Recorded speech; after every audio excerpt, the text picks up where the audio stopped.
One of the most நடுநிலையாக செயல்படக்கூடிய Sun news ஒரு நடுநிலையான டிபேட் நடத்தியிருக்காங்க. மக்களுக்கு ரொம்ப பயனுள்ள மக்கள் பிரச்சனையை எடுத்து பேசும் விதமாக பெண்களுடைய ஆதரவு திமுக பக்கம் இப்போ அதிமுக கிட்ட வந்துகிட்டு இருக்கா, அதிமுகவுக்கு அதிகமான பெண்கள் ஆதரவா இல்ல திமுகவுக்கு பெண்கள் ஆதரவா, இப்படின்னு ஒரு டிபேட்டுங்க. இந்த விவாதத்துல பாஜகவின் சார்பாக ஜி.கே. நாகராஜ் அவர்கள் கலந்துக்கிறாரு.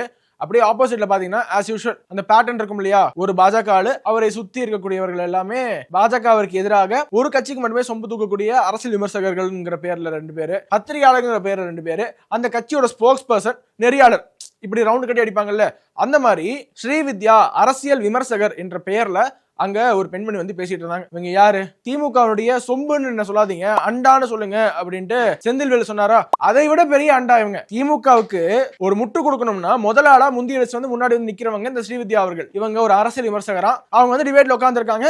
இது என்ன ஒரு சர்ச்சைக்குரிய கருத்து என்றால், அவங்க ரோட்ல போற தெருநாயை விட ஆபத்தானது சனாதனம் என்று பேசுறாங்க. எப்படி ரோட்ல போற தெருநாயை விட மதுபானத்தை விட ஆபத்தானது சனாதனம், சனாதனம் பெண்களுக்கு எதிரான வன்முறையை ஊக்குவிக்கிறது அப்படின்னு பேசியிருக்காங்க. ரோட்ல இவ்வளவு நாய் போகுது, நாயை விட மிக ஆபத்தானது மனித சமூகத்திற்கு பாசிசமும் சனாதனமும். இதுக்கு முன்னாடி சனாதனத்தை பத்தி பேசிய ஒருவருக்கு என்ன நடந்தது என்று பார்த்தோம். எத்தனை நீதிமன்றமாக அலைந்தார் என்று பார்த்தோம். அதே மாதிரி ஸ்ரீவித்யா அவர்களுக்கு எதிராக நீதிமன்றத்துல நாடு முழுக்க வழக்கு தொடுக்க வேண்டும், தமிழ்நாடு முழுக்க அவர் மீது புகார் கொடுக்கப்பட்டு எஃப்ஐஆர் பதிவு செய்ய சொல்லி அழுத்தம் கொடுக்கப்பட வேண்டும். ஏன்னா நம்ம தரப்புல இருந்து புகார் கொடுத்தா அது எஃப்ஐஆர் ஆகுமா ஆகாதா என்று எல்லாருக்குமே தெரியும். இங்க சர்வசாதாரணமாக இனியும் சனாதனத்தை இழுத்து பழித்து பேசிவிட்டு அவங்களுக்கு ஒரு ஃப்ரீ ரன், யாருமே கேள்வி கேட்க மாட்டாங்க என்ற ஒரு நிலை இருக்கக்கூடாது.